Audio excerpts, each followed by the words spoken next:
Good afternoon, everyone. I'm delighted to welcome Eric Greenlee to the EEG seminar series.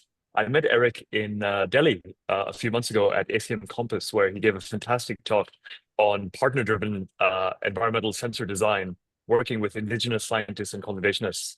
And right after the Delhi trip, he was off to Madagascar on a field trip into the rainforest, and then heading back to Georgia Institute of Technology, where he's doing his PhD. So we're glad to have Eric after his world travels to exotic places is finished, and looking forward to hearing more about his research. So Eric, take it away. Yeah, thanks, Anil, and yeah, thanks for having me today. Very excited to share with your group, and I have a few questions from Madagascar for all of you, but I'll sprinkle those throughout. So yeah, today I'm talking about partner-driven environmental sensing, um, co-design with Indigenous Ojibwe scientists and Malagasy conservationists, and so I'll kind of break down the talk today. So yeah, first I'll give some background on partner-driven co-design and environmental sensing. I expect some of that y'all will be familiar with. And then talk about themes from three related projects. So one is the interviews that Anil was just discussing that turned into a work from ACM Compass this summer. One is the focus on wild rice conservation with indigenous partners in the Great Lakes region of the US. And the third is kind of an emerging project, but designing technology for biodiversity monitoring and reforestation with partners in Madagascar. So using those two kind of field studies as lenses to make more general observations and then discussing common findings. I don't know how these talks usually work, but I really encourage you to engage and chime in like the middle of the talk. So if there's something that catches your eye, if there's something that you'd like to know more about or that's not clear, I'd love to kind of pause the talk and for you to, ask questions there. So if that's a possibility in your room, please do that. A little bit about me. So my background's in electrical engineering. After undergrad, I worked for 4 years as a radio frequency engineer and am hoping to continue using that experience, although so far I've been more on the partner-driven kind of qualitative methods side. I'm pursuing my PhD in computer science at Georgia Tech, which is in Atlanta in the Southeast US, and I'm starting year 3 of 5. So I know for y'all it's a little faster, but I'm square in the middle of my PhD. And yeah, my research goals, partner-driven environmental sensing, and kind of on the technical side, hoping to do some more low-power wireless communications for sensors, so things like backscatter. Really trying to leverage my experience as an embedded systems engineer, as a wireless communications engineer, but those things haven't really kicked off in too big a way yet.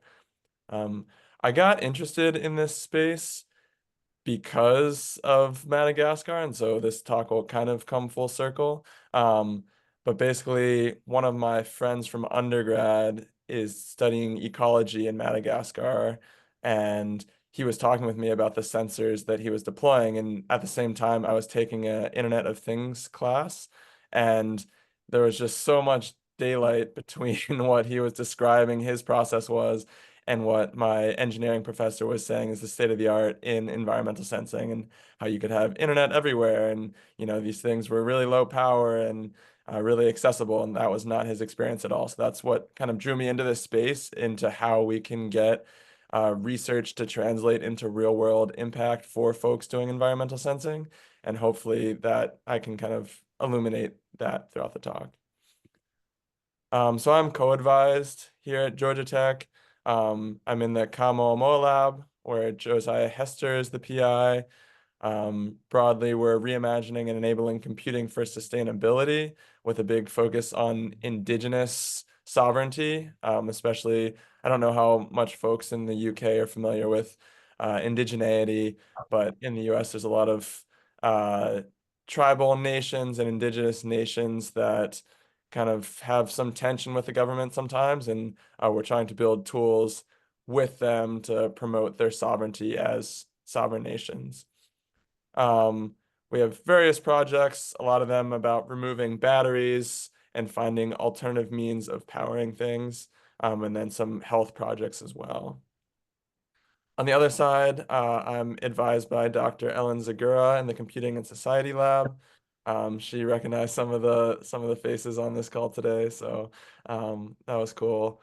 And she focuses on computer networking for social good, with other projects related to community-led tools for mapping cellular coverage and challenging companies when they say they cover an area but don't, and ethics in computer science education. So first, what is partner-driven co-design? I mean, it means different things to different people, but largely for me, it has meant centering a specific challenge that a partner or a set of partners face, rather than kind of thinking of research questions from behind the desk, or from the lab. It means going out into the real world, talking with people. In this picture here, I'm going on a run for a special event organized by a tribe that I was with last summer. And it means having extended conversations with folks. One, like listening to what folks are interested in, but two, also communicating the trade-offs of different technical approaches. So you're not just kind of passively there, like saying, what do you need? What are your requirements? But trying together to explore that design space that no one individually could come up with. And so there's some challenges and opportunities here. It definitely it flips the conventional research paradigm. Rather than building something technically novel and then shopping around for a use case for it, it means building things that often aren't as technically novel, but that are centered in a real world problem, and then seeing whether there are parts of it that kind of emerge either in the technical design, but often in the process as well, that are publication kind of quality contributions. It means focusing on assets, not just the problem. So asset-based co-design. I don't know if that's a term that people are familiar with, but we try and center not just the shortcomings that an organization has, or the challenges that they face, but what, particular pieces of knowledge, what kind of trade craft, what things do they have that might make technology work in a different way for them, and that might make a challenge easier. And the idea here is that even if you focus on the assets and don't really talk about the problems will always emerge. And so this is just kind of a process that helps to illuminate what you can build together. Eric, Yes. I'm curious, just it's a fuzzy line, but then what you're describing sounds a lot like product development. I come from a product kind of background myself, and kind of like I'm just wondering if you had a kind of thought on how you. I think this is a great way of approaching it, but how do you delineate that kind of division between you're building something, a product essentially to fill a need, versus doing research, and also research tends not to have very good follow-up, and how do you avoid building something for people who clearly need it and then just abandoning it? Yeah, very, very good question. So I would say, I mean, I've never done product development. I work for the US government, which is not notoriously not good at doing that. But I would say the differences come later on when, so for example, with this project, last summer we kind of did the requirements analysis and settled on like a minimum viable product. And then this summer we deployed different sensors, but rather than presenting them with kind of a final case like prototype, or rather than presenting partners with something and saying, okay, like good luck, this is what we agreed to in our requirements, it's a continuing conversation, which I imagine is also the case in product development. But it seemed like there was a lot of grace that the partners offered us when things didn't go as expected, because we had been building this thing together and we were trying to focus on maybe the human computer interaction side, such that partners could maintain and deploy these systems themselves. That might be a little aspirational, and we're definitely chewing on how to sustain these things long term, targeting some longer term grants, focusing on education and working with professionals within these like tribal governments rather than what is like typically citizen science. But I mean, it is a good question, and we're definitely still like figuring out how we delineate from a more product development approach. Thank you. Start, yeah, and feel free, please ask more later on as I dive into this project. Is there time for another question? Yeah, please. I'm curious, so before I worked on collaborative research with Indigenous people in the Ecuadorian Amazon. And something that I experienced there was because there have been so many, say like NGOs or government groups or researchers who have come in, maybe started one of these projects and abandoned. What has been your experience and process around building rapport? And also, how do you think about like respecting the history of these broken promises and relationships in the past? Yeah, another great question. I mean, it's really hard. Like it takes time, especially if organizations have been kind of taken advantage of before. It just takes time, like a bunch of, yeah, it's just a long time to grow these authentic relationships. And in my experience, like at first people are decently skeptical, but then once you build trust with like a few key community stakeholders, and they kind of advocate for you and see that you're doing things in a good way, they will, kind of give you credibility with the rest of the group. But I mean, it really does mean setting your funding sources up such that you can be in an area for a long period of time. And it means deprioritizing technical contributions early on, right? I think what a lot of organizations try to do is come in with a vision and not impose that, but like quickly disseminate that through an area. And I think like really that's not usually appropriate. Usually it needs to be these kind of longer conversations to figure out where technology can play a role. And so I don't have, a one size fits all answer because it's not a one size fits all problem. But for the relationships that I've been building, just taking time, slowing down. We talk about going at the pace of trust. That's a big thing. And then, yeah, not trying to, I don't know. Some of these problems are really challenging because they seem so pressing, managing or dealing with climate change, dealing with kind of these threats on tribal sovereignty. But folks understand that you're not going to get everything done in a day. And so kind of doing things over multiple seasons rather than doing it all and then kind of extracting your research and going home seems like the best way for us. But yeah, we're also struggling, not struggling, but we're chewing on that, grappling with that as well. So moving on, I'm guessing that folks are more used to this side. Again, I don't know, but there's, this is just to point out that there's a large variety of environmental sensors, both the design space is large, but even with things that are designed with one purpose in mind, there often be a variety of uses in the field. Folks are pretty clever about reusing or repurposing something for a different data flow or a different type of I don't know, different type of data source that they want. I'll talk about this a little bit in Madagascar later. My focus is on in situ embedded systems, but in understanding technology, I think a lot of these lessons translate.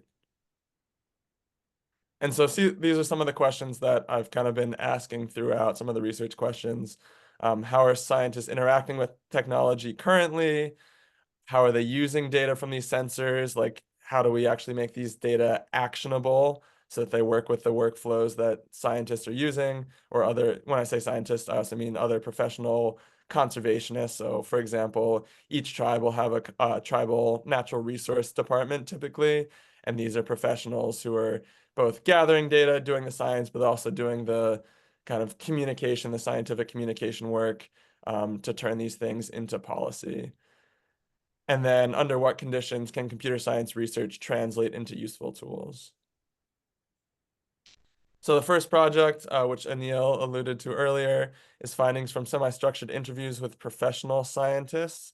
And so over the course of a few months last year, we conducted 11 semi-structured interviews with 13 professionals involved in ecology.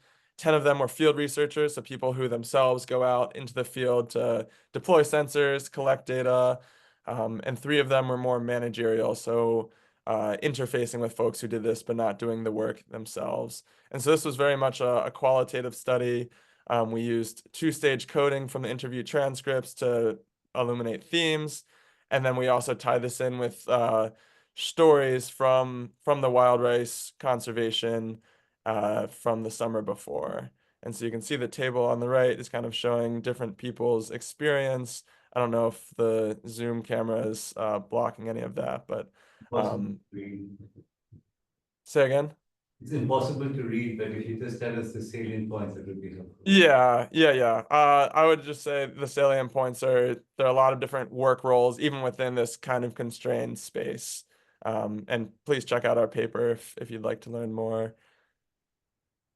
And so it kind of illuminated 2 things. One was the actual life cycle for in situ sensors, which I'll talk about now. And then it also illuminated themes that folks in our shoes, the technology designers, wouldn't always be aware of. And so there are 5 stages to this process. I mean, many of these aren't entirely new, but kind of going from data need finding, so identifying a problem, identifying the technology that can address this data gap, deploying this, so both doing test deployments at home and then also in the field, and making sure, kind of checking along the way that things are going well. There's a lot of, as that quote is alluding to, a lot of double checking. I think these folks who are doing field science are often very worried that they're going to go to all this effort and the data is going to be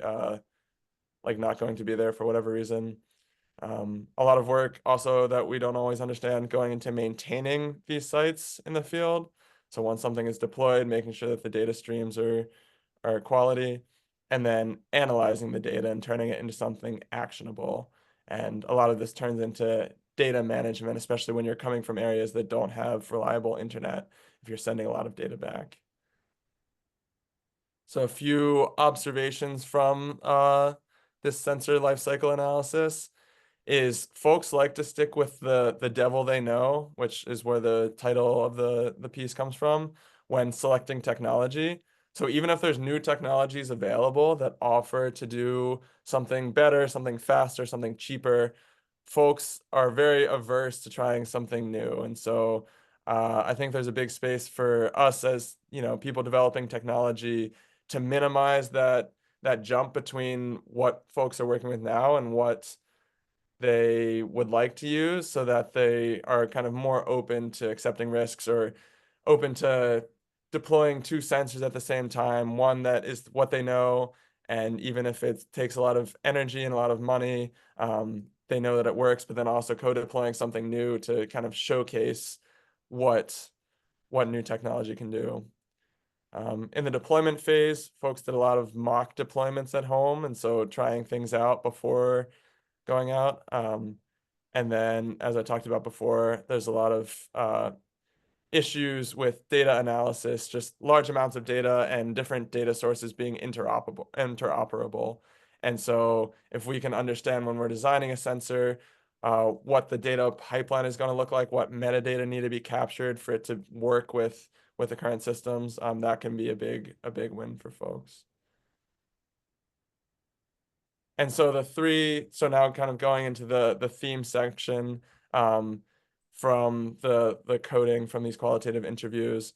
The first theme that came out was that we should be considering cost of experience, not just the actual hardware costs.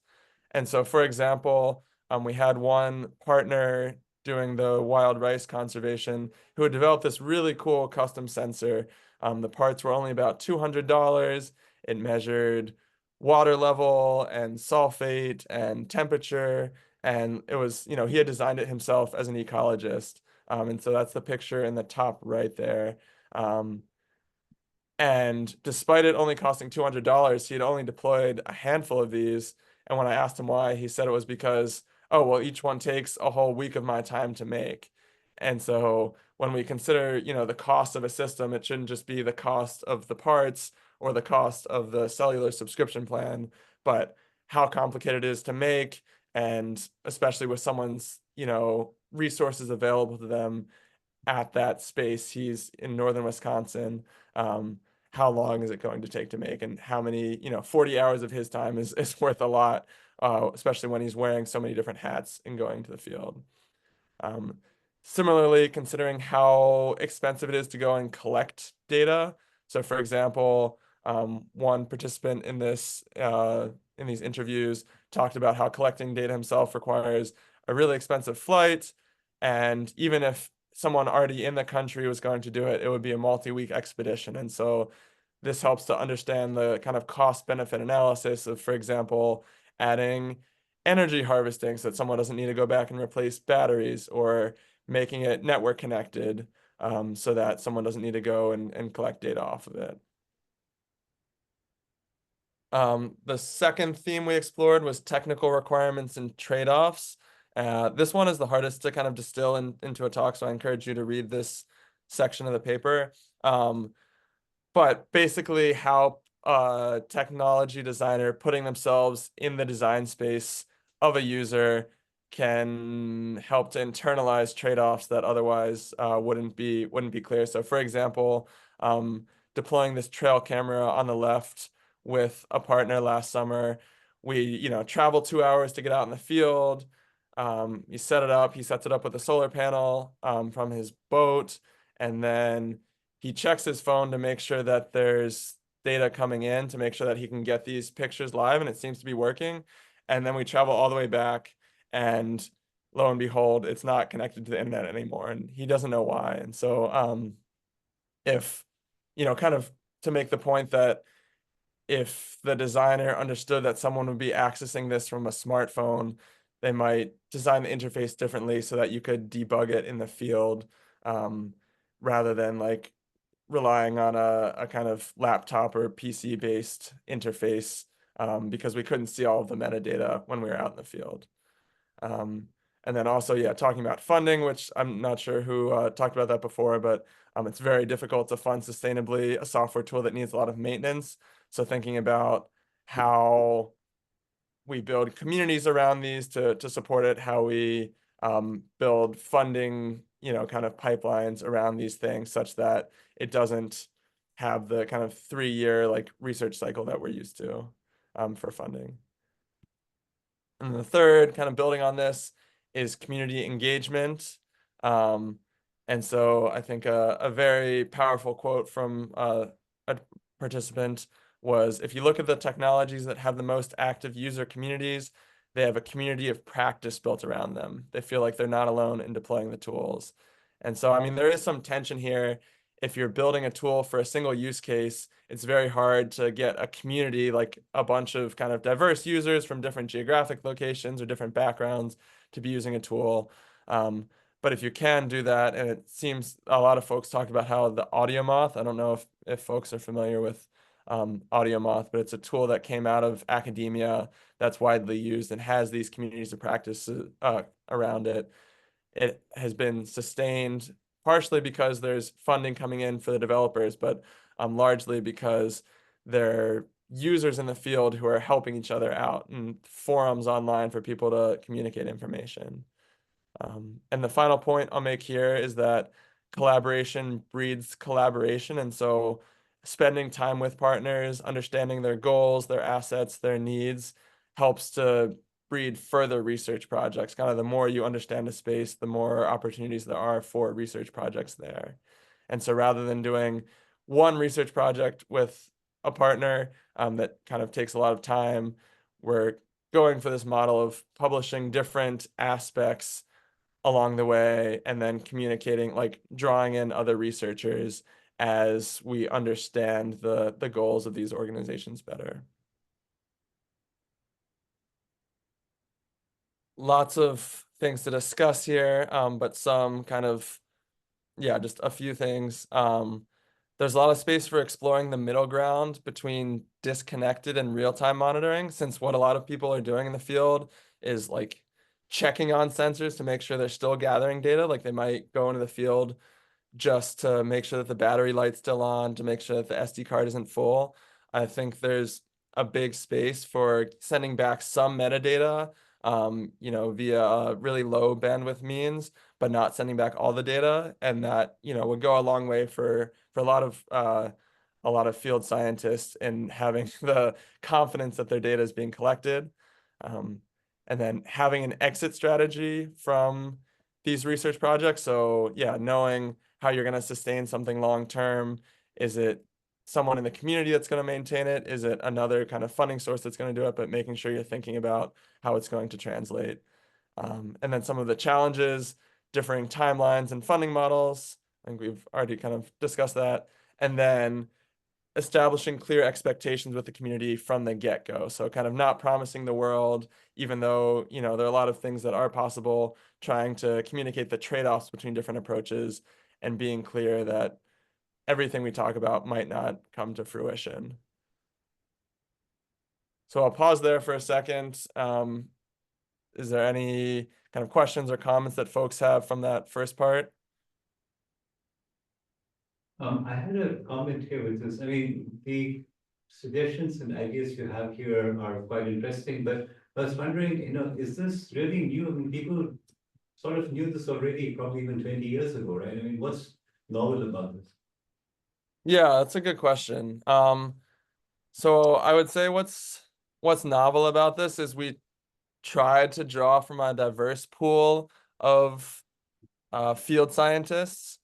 So we came into this project wanting to design a sensor for wild rice, and rather than our instinct was to design a generalizable sensor that would be applicable to a bunch of different settings. And so we wanted to understand the kind of set of common requirements that different field scientists would have. And I think the novelty that we offer here is interviewing field scientists from a bunch of different places in kind of a more rigorous qualitative way, so we can distill a lot of these learnings that, as you say, people have known for a long time, and then really kind of exploring the possibility or the trade-offs, the shortcomings of a generalized sensor. So a sensor that's designed for a bunch of use cases rather than designed for one specifically. I suggest you should look into the work by Jennifer Gabrys, Gabrys, who's a professor in sociology at Cambridge, who's been Okay. basically what she does. She's been deploying sensors for the last 30 years, but she's a sociologist, and so she looks at the interaction between sensors and the people deploying them. And yeah, it's probably there might be something there you might want to look into. Yeah, thank you. And I meant to mention at the start of this talk, but I'm very interested, in recommendations for how to frame this work and recommendations for other kind of academic literature to engage with. So that's great.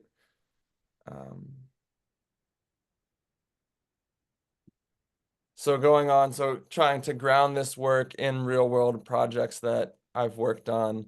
And so the first one is manoomin, which is the Ojibwe word for wild rice, conservation with Indigenous Ojibwe partners.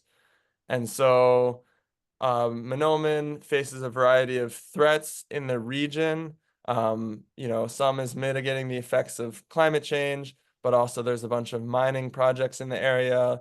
There's a bunch of other kind of plant species that are competing with wild rice. Some of it is native, some of it's kind of invasive.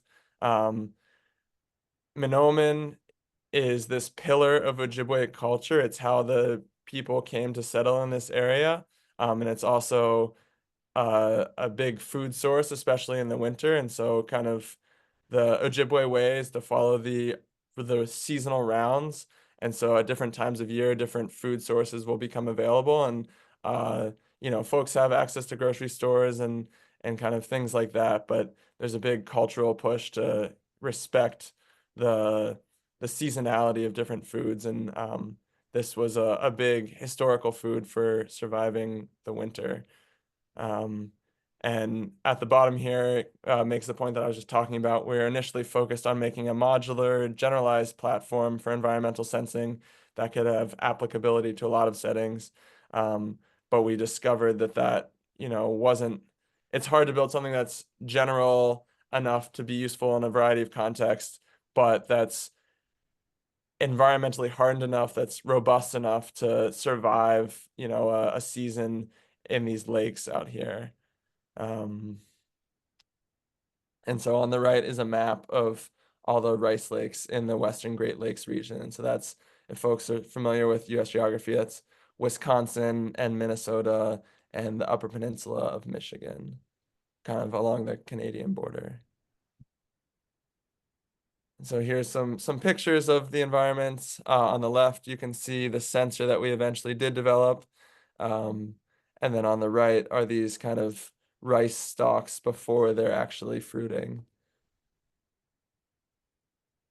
And so the process that we followed, and I've discussed some of this before, but spent 3 months in a summer learning and conducting co-design with partners. A lot of this entailed just spending time with partners in the field as they were collecting the data that they typically collect, and kind of having conversations and making observations about their data flows and their priorities and what they would do if they had more resources.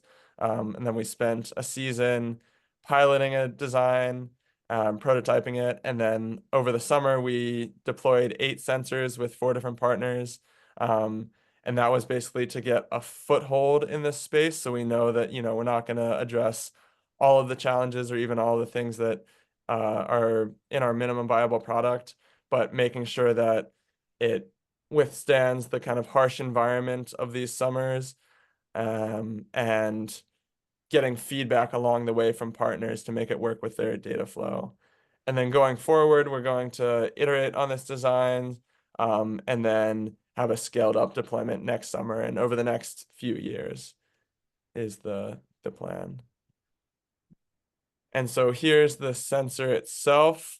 We focused on, rather than building custom hardware, we focused on using commodity hardware. So this is a Hardwario Chester Climb in the middle. And so it is kind of a generalized piece of hardware for sensing. And so we didn't want to reinvent the wheel there. We didn't think it was really a research outcome to design another circuit board with a microcontroller and that has, I2C interfaces. It does end up costing a little more money, but in the scheme of things, that it's a very small % of our budget. And then there's kind of 3 sensors that we're using right now with plans to expand these, but one is a BME 280 temperature, pressure, and humidity sensor for the air. One is an underwater temperature and pressure sensor. And so the idea, besides getting, the temperature of the water versus the temperature of the air, is if you have the pressure at the lake bed and the pressure of the air right above it, you can use that. You can kind of subtract those values to get what the change in water level is. And so this was a big thing that partners had asked for. And then the third one is an accelerometer to detect the motion that the sensor is going through, the kind of from boat wake or from wind. And that was a big priority of partners as well, was understanding, especially in this one phase of the life cycle, what kind of environmental pressure from boat wakes the wild rice was going through. And so we deployed these right in the rice beds, kind of so it can experience what the rice was experiencing. And on the right, you can see the app, basically a visualization tool for that. And so some preliminary findings and lessons here. Like I said, using commodity hardware just to kind of get faster development cycles. Kind of the biggest challenge for this summer that I didn't expect was how hard it is to make something environmentally robust to the myriad of challenges it's facing. So this picture on the right is from a muskrat that had chewed through one of the sensors, and so we're still not sure exactly how to prevent that.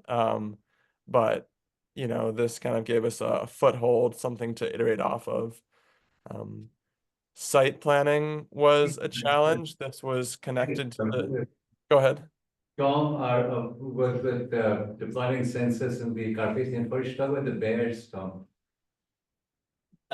So as in the bears ripping down the cameras, and yeah, so I mean, yeah, just the sense of humans on the equipment would attract them, and I have a few photos of them getting very close, and yeah. Apparently, they chew up solar panels. The Mm. bears like to chew on solar panels. Renewable energy.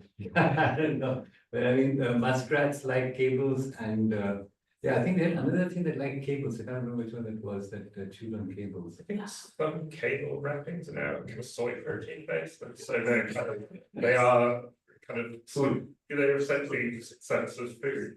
Yeah, maybe rats eat cables and they're big gains.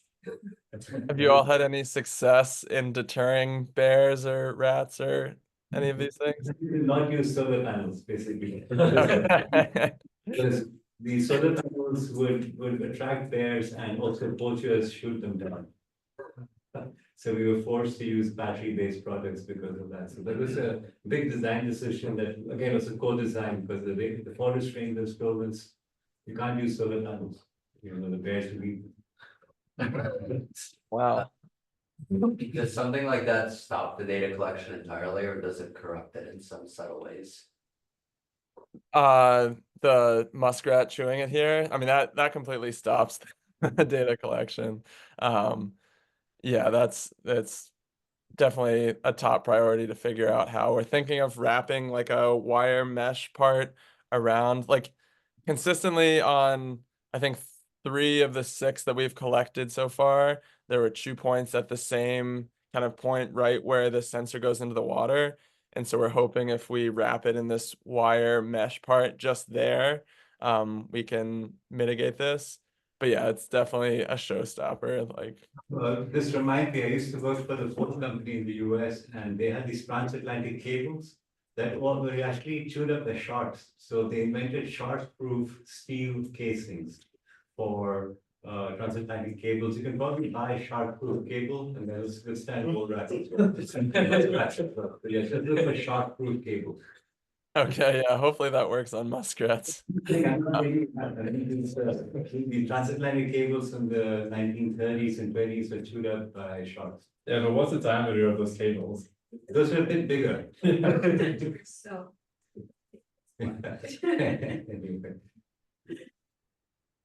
Yes, I look forward to kind of more conversations on these because it's hard to find information on how to make these robust to environmental challenges, but it seems like everyone has kind of their own insights and experiences. Kind of moving along here. Planning the sites to deploy was a challenge because we were using this LTE-M network to send data back, and the tools that the internet service providers had provided, or the cellular providers provided, were not accurate for where we could get connectivity. And so in the future, we plan kind of more surveys of connectivity to kind of find the intersection of areas that are interesting ecologically to monitor and areas that have service.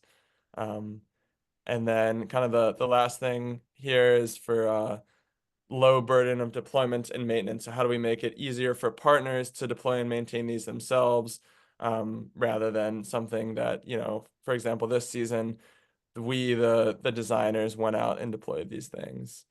And then kind of less on the product, but more on the process.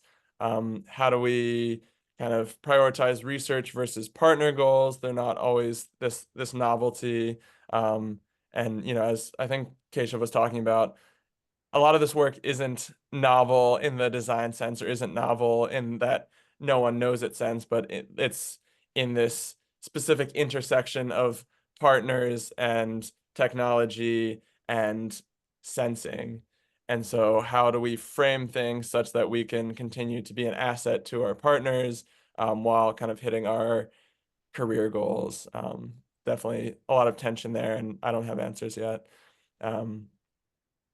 Integrating with their data flow, so not just like collecting the data, but actually making these data actionable is hard. They have these kind of new data streams that they're not used to, and we're trying to figure out how we, detect when an event is something that they'll want to dig into and create an alert or something like that for it. And the last thing, yeah, go ahead. Sorry, can you give a little bit more background about the research questions that the partners were hoping to answer with these sensors? Yes, definitely. So I wouldn't say it's as much research questions for them, it's conservation questions around protecting wild rice. So there's kind of a myriad of threats that I maybe glossed over to wild rice. So the numbers have been diminishing rapidly over the last 20 or 30 years. A lot of folks have kind of theories about why that is. It's, definitely climate change and the changing weather patterns, this changing temperature over the seasons, but also things like mines in the area, the tailings ponds from the mines leach sulfate into the water, which can prevent the rice from growing. Things like boat wakes. So a lot of these rice beds are on places next to commercial or both like places where people fish essentially. And if folks drive their boat too quickly near the rice beds, that'll harm it. And I mean, there's other things like brown spot disease, which seems kind of related to climate change when there's more humidity and fewer days where the rice can dry out. There's herbivory, so geese and swans eating the wild rice, which, all these things were happening, or not all these things, but a lot of these things were happening in some capacity historically. But at the confluence of all these different, threats to wild rice growth, our partners are trying to understand what the biggest factors are so they can know what kind of conservation interventions to do in these spaces. And so a lot of it is figuring out, one, is it a similar thing in a bunch of different areas? It seems like it probably isn't. And so getting location-based, microclimate-based data so that interventions can be tailored to an individual body of water. Got it, Is thanks. Okay. I guess like kind of similar. Can you comment if you've done this from your ivory tower and just gone in? I've got some research goals. I'm going to go and monitor the rice, and I'm not going to engage the local community. How do you think the project would have gone better? Different from the kind of like, would it have been better, or assuming it would have been worse, but is there anything kind of quantifiable that you can pull out that you that you got from working with the local community? Yeah, that's a really good question. I'll have to think about that a bit. I haven't. Maybe we can go back to it later if you want. No. Just give me a second. We are running a bit short on time, I should add. Yeah, sure. Yeah, I might have to cut the Madagascar portion. But that's okay. I'd rather kind of have these discussions here. I mean, I think like even if the sensor itself, even if the product ended up being the same, it would have been much harder, if not impossible, to like develop the relationships to deploy these things. So even, I would say it's like not path independent of how you come from this idea to the product, like by virtue of involving these communities along the way, it makes deploying them and sustaining these deployments and making these data like actually actionable in the hands of partners. Like my impression is it makes those things a lot more feasible. And so I'm not sure how the product would look different, but I think the actual deployment of it, like building that trust with local communities is predicated on these kind of long-term conversations and building things together rather than kind of handing off this piece of hardware. So yeah, I'm gonna unfortunately skip through this. I'm happy that we've kind of had discussions along the way though. So there's a cute Madagascar lemur picture. And